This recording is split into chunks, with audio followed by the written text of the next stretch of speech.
Bismillahirrahmanirrahim. Assalamualaikum warahmatullahi wabarakatuh. Halo teman-teman semua, berjumpa lagi dengan saya Rafina Gusni dengan nomor NIM 21058106. Pada video kali ini saya akan membahas tentang gaya kepemimpinan. Nah, tujuan saya membuat video kali ini yaitu untuk memenuhi salah satu tugas dari mata kuliah administrasi dan supervisi pendidikan. Baiklah, tanpa memperpanjang waktu, saya akan mencoba membahas beberapa poin, di antaranya yaitu gaya kepemimpinan, tipe atau gaya kepemimpinan jenis-jenisnya, kemudian ciri-cirinya. Yang pertama yaitu pengertian dari gaya kepemimpinan. Gaya kepemimpinan itu apa sih? Bagaimana sih? Lalu apa asumsinya? Apa pengertiannya gitu? Nah, di sini saya akan mencoba menjelaskan di mana gaya kepemimpinan merupakan suatu cara yang digunakan oleh seseorang pemimpin dalam mempengaruhi perilaku orang lain. Gaya kepemimpinan merupakan norma perilaku yang digunakan oleh seseorang pada saat orang tersebut mencoba mempengaruhi perilaku orang lain. Masing-masing gaya tersebut memiliki keunggulan dan kelemahan. Seorang pemimpin akan menggunakan gaya kepemimpinan sesuai kemampuan dan kepribadiannya. Setiap pemimpin dalam memberikan perhatian untuk membina, mengarahkan semua potensi pegawai di lingkungannya, memiliki pola yang berbeda-beda antara satu dengan yang lainnya.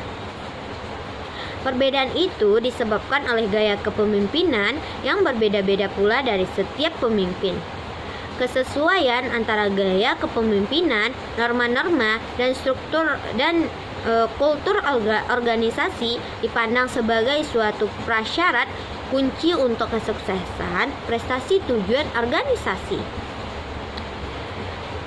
Kemudian poin selanjutnya yaitu jenis-jenis gaya kepemimpinan. Pada dasarnya, di dalam setiap gaya kepemimpinan terdapat dua unsur utama, yaitu unsur pengarahan atau directive behavior dan unsur bantuan supporting behavior. Sedangkan berdasarkan kepribadian, maka gaya kepemimpinan dibedakan menjadi yang pertama yaitu gaya kepemimpinan karismatis. Apa sih gaya kepemimpinan karismatis ini? Ini merupakan gaya kepemimpinan yang mampu menarik atensi banyak orang karena berbagai faktor yang dimiliki oleh seorang pemimpin yang merupakan anugerah dari Tuhan. Kepribadian dasar pemimpin model ini adalah kuning. Kelebihan gaya kepemimpinan ini adalah mampu menarik orang. Mereka terpesona dengan cara berbicara dan yang membangkitkan semangat. Biasanya pemimpin dengan kepribadian kuning ini visionaris. Mereka sangat menyenangi perubahan dan tantangan. Lalu apa kelemahannya? Nah, kelemahan dari gaya kepemimpinan karismatis ini adalah tipe kepemimpinan model ini bisa saya analogikan dengan peribahasa tong kosong nyaring bunyinya.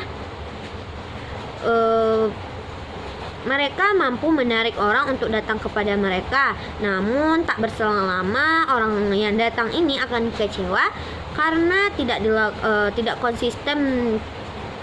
konsistennya pemimpin tersebut.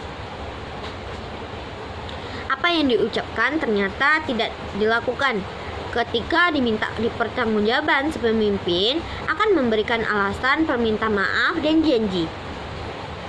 Gaya kepemimpinan karismatis bisa efektif jika pertama, mereka belajar untuk berkomitmen sekalipun sering mereka akan gagal. Kemudian mereka menempatkan orang-orang untuk menutupi kelemahan mereka, di mana kepribadian ini berantakan dan tidak sistematis. Nah, gaya yang kedua apa? Gaya yang kedua yaitu gaya kepemimpinan otoriter. Ini adalah gaya pemimpin yang memusatkan segala keputusan dan kebijakan yang diambilnya dari dirinya sendiri secara penuh. Segala pembagian tugas dan tanggung jawab dipegang oleh si pemimpin yang otoriter tersebut, sedangkan para bawahannya hanya melaksanakan tugas yang telah diberikan. Dalam gaya kepemimpinan otoriter, pemimpin mengendalikan semua aspek kegiatan. Pemimpin memberitahukan sasaran apa saja yang ingin dicapai dan cara untuk mencapai sasaran tersebut, baik itu sasaran utama maupun sasaran minornya. Pemimpin yang menjalankan gaya kepemimpinan otoriter ini juga berperan sebagai pengawas terhadap semua aktivitas anggotanya dan pemberi jalan keluar bila anggota mengalami masalah. Dengan kata lain, anggota tidak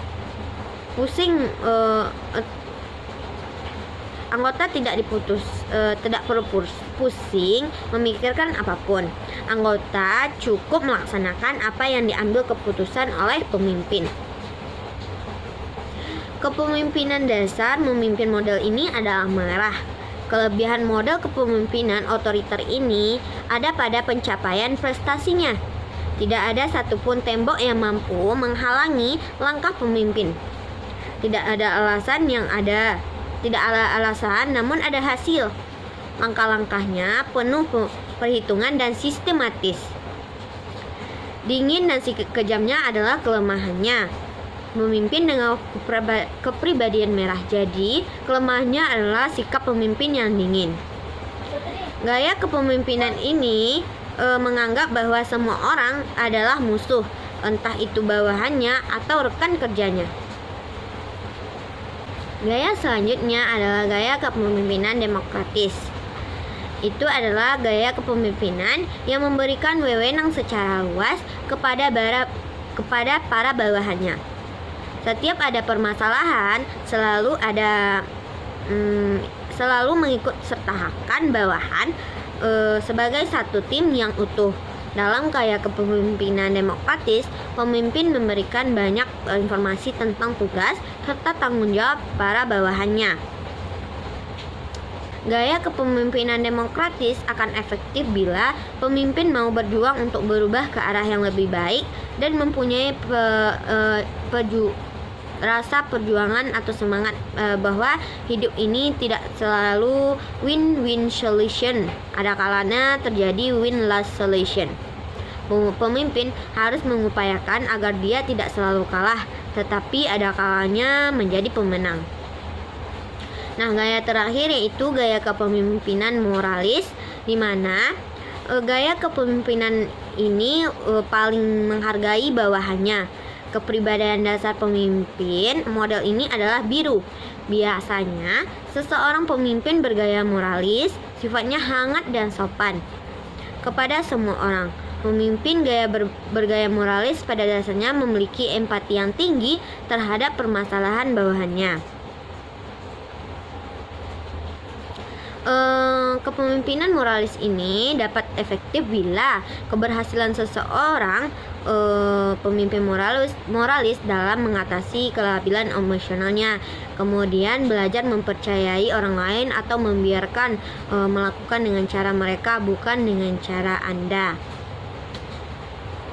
Lalu apa yang mana sih gaya kepemimpinan yang cocok atau baik? Kalau menurut saya, gaya kepemimpinan yang baik itu adalah gaya kepemimpinan moralis, karena pemimpin model ini biasanya sifatnya hangat dan sopan kepada semua orang, memiliki empati yang tinggi terhadap permasalahan para bawahannya. Ini adalah gaya kepemimpinan yang baik. Nah, yang terakhir saya akan membahas ciri-ciri kepemimpinan, diantaranya yaitu demokratis, otoriter, moralis, dan sebagainya. Nah, teman-teman, sampai di sini dulu video saya. Terlebih dan terkurang saya mohon maaf. Saya sudahi dengan membacakan Assalamualaikum warahmatullahi wabarakatuh. See you.